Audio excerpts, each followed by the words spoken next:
Student, आज की class में हम नेत्र उपचारार्थ कल्पना के बारे में पढ़ेंगे। नेत्र उपचार मीन्स ट्रीटमेंट और कल्पना वो कल्पनाएं जिनका उपयोग हम नेत्र के चिकित्सा के लिए करते हैं।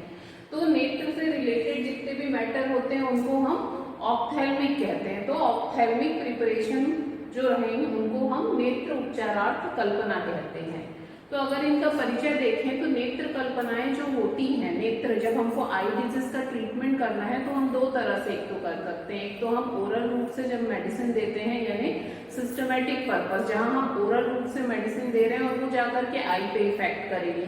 दूसरा होता है लोकल ट्रीटमेंट। तो ये जो नेत्र की उपचारार्थ कल्पना हम पढ़ेंगे ये लोकल ट्रीटमेंट का पार्ट होता है। तो कोई भी चीज होती है या ये जितनी भी लोकल ट्रीटमेंट होते हैं ये सिस्टमेटिक ट्रीटमेंट की अपेक्षा जल्दी काम करते हैं और अच्छे से लाभ देते हैं। इसीलिए जब भी हमारे पास ये नेत्र से रोग से संबंधित कोई मरीज आता है तो हम उसको ट्रीटमेंट मेडिसिन के साथ साथ उस स्थान पर कोई लोकल ट्रीटमेंट करने के लिए भी कहते हैं, जिसको कि नेत्र उपचारार्थ कल्पना कहते हैं, या इन्हीं को अगर कहा जाए तो क्रियाकल्प कहा जाता है।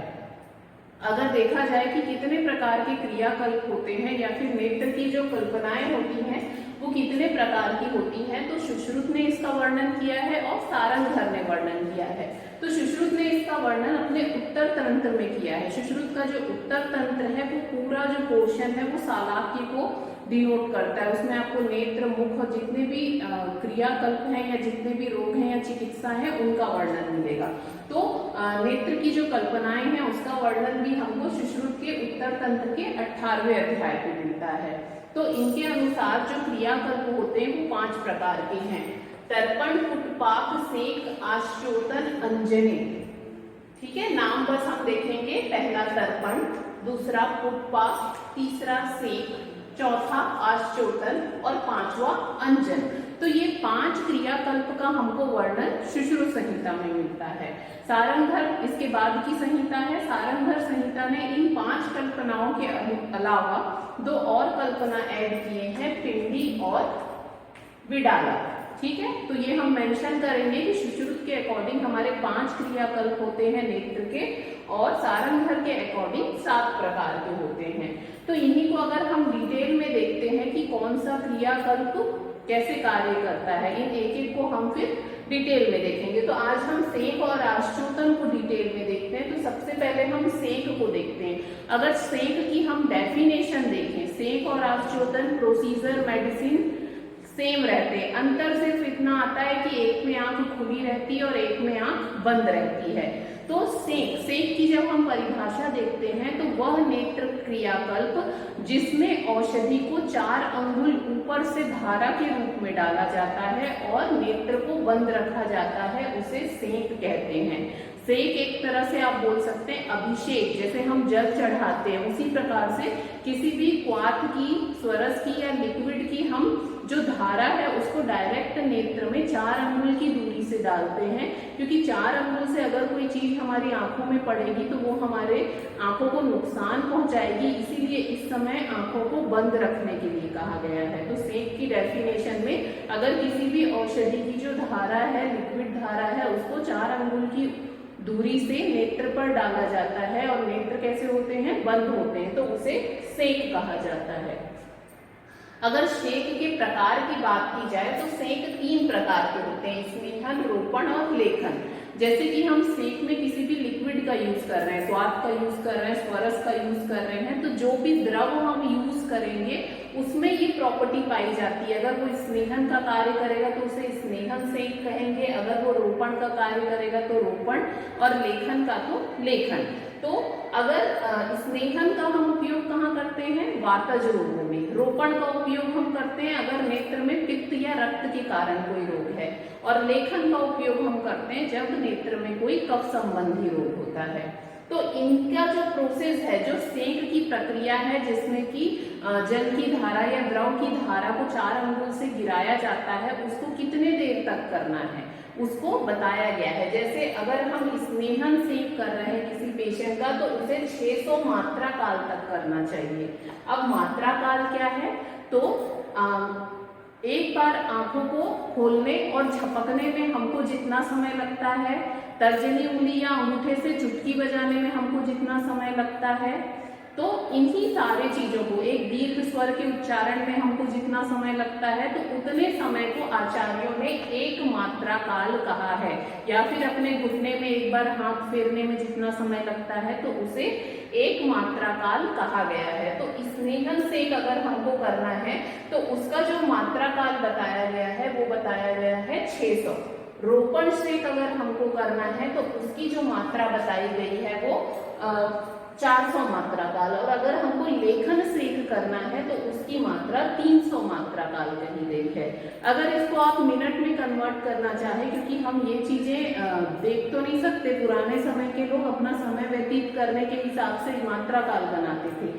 अगर अभी के समय में देखा जाए तो 600 मात्रा काल को अप्रोक्सीमेटली 6 मिनट कहा गया है। तो अगर एक मात्रा काल देखा जाए तो 0.6 सेकेंड जो होता है एक मात्रा काल होता है। 600 मात्रा काल को हम अप्रोक्सीमेटली 6 मिनट अगर मान रहे हैं तो हमारा एक मात्रा काल 6 सेकेंड का होता है, 0.6 सेकेंड का होता है। ठीक है, 0.6 सेकेंड का, 1 सेकेंड का नहीं, 0.6 सेकेंड का। रोपण की बात करें तो 400 मात्रा काल, लेखन 300 मात्रा काल। अब आते हैं सेक की विधि में। तो जब किसी पेशेंट का हम सेक का प्रोसीजर करते हैं तो उसको हम नॉर्मली, हमको आंखों में दवाई डालनी है तो बैठे तो नहीं डालेंगे, तो पेशेंट को हम सुपाइन पोजीशन में जो भी क्रियाकल्प का बेड होता है उस पर हम उसको लिटा देते हैं। लिटाने के बाद 4 अंगुल दूरी से उसको जो दोष की व्याधि है, जिस पर्पज से हमको उसको मेडिसिन देना है, स्नेहन है, रोपण है, लेखन है या वातज, पित्तज, कफज जो व्याधि है, उसके अकॉर्डिंग हम उसको सेक प्रदान करते हैं और उतनी मात्रा काल तक हम उसको प्रोवाइड करते हैं। तो नॉर्मली हम यहाँ पर क्वाथ का यूज कर रहे हैं, तो जो भी मेडिसिन है उसकी क्वाथ का निर्माण करते हैं। लेकिन आंखों में अगर हम डाल रहे हैं तो हम उष्ण अप्लाई नहीं करेंगे, सुखोष्ण हम देते हैं वातज और कफज के केसेस में, क्योंकि ये उसके अपोजिट गुण है, उष्ण गुण। और पित्तज और रक्तज के केसेस में हम शीत कषाय का यूज करते हैं। अगर व्याधि के अनुसार बात की जाए तो फिर से आचार्य ने कि कौन सी व्याधि में कितनी मात्रा काल तक सेक करना चाहिए, तो अगर नेत्र में वातज रोग है तो 600 मात्रा काल तक, पित्तज रोग है तो 400 मात्रा काल तक, और कफज रोग है तो 200 मात्रा काल तक हमको सेक का प्रयोग करना चाहिए। अब आता है काल, समय, कि किस समय हमें सेक का प्रयोग करना चाहिए। तो नॉर्मली सभी आचार्यों का मानना है कि दिवा यानी दिन के समय में हमको सेक का उपयोग करना चाहिए। रात के समय सेक का उपयोग निषेध किया गया है। क्यों? रात के समय जो प्यूपिल होते हैं वो डायलेट हो जाते हैं और जो एंटीरियर चैम्बर होता है उससे एक्वस फ्लूइड जो है वो बाहर नहीं आ पाता है प्रॉपर। तो जिस प्रोसीजर से हम सेक दे रहे हैं वो पूरा नहीं हो पाता, या यहाँ पर ट्रीटमेंट यानी ड्रग अपना एक्शन नहीं कर पाता है, इसीलिए रात्रि में सेक को मना किया गया है। लेकिन कई आचार्यों का कहना है आत्यायिके रात्रो, यानी आत्यायिक मीन्स कैजुअलिटी या इमरजेंसी की कंडीशन में हम रात में भी सेक का उपयोग कर सकते हैं। ठीक, इसके अलावा अगर दोषों की बात की जाए तो कफज रोगों में दिन प्रातः काल बोला गया है, पित्तज में मध्याह्न में कहा गया है, वातज में सायंकाल, जो इनका प्रकोपज काल होता है उस काल में उसके सामक जो सेक होता है उसका उपयोग करना चाहिए। अगर लाभ की बात की जाए तो जितने भी सेक होते हैं, अगर हमारे आंखों में या नेत्र में कोई भी एक्यूट या क्रोनिक डिजीज होता है, उन सारे कंडीशन में जितने भी नेत्र रोग हैं उनकी आरंभ स्थिति और जीर्ण हो जाने पर भी हम सेक का उपयोग कर सकते हैं। बस क्या था सेक, 4 अंगुल ऊपर से किसी भी लिक्विड को हम बंद आंखों पर डालते थे।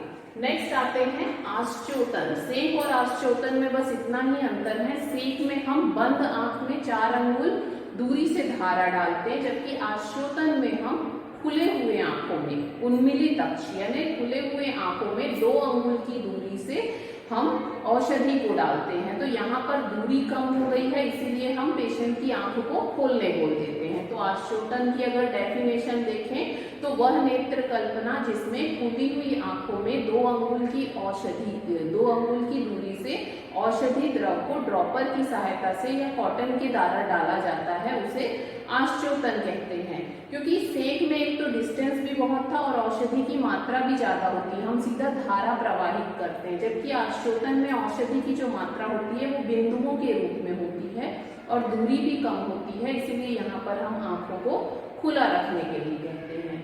नेक्स्ट आते हैं प्रकार में, तो इसके भी प्रकार सेम है, स्नेहन, रोपण और लेखन, लेकिन मात्रा के अकॉर्डिंग अगर हम अरेंज करें तो लेखन, फिर स्नेहन, फिर रोपण।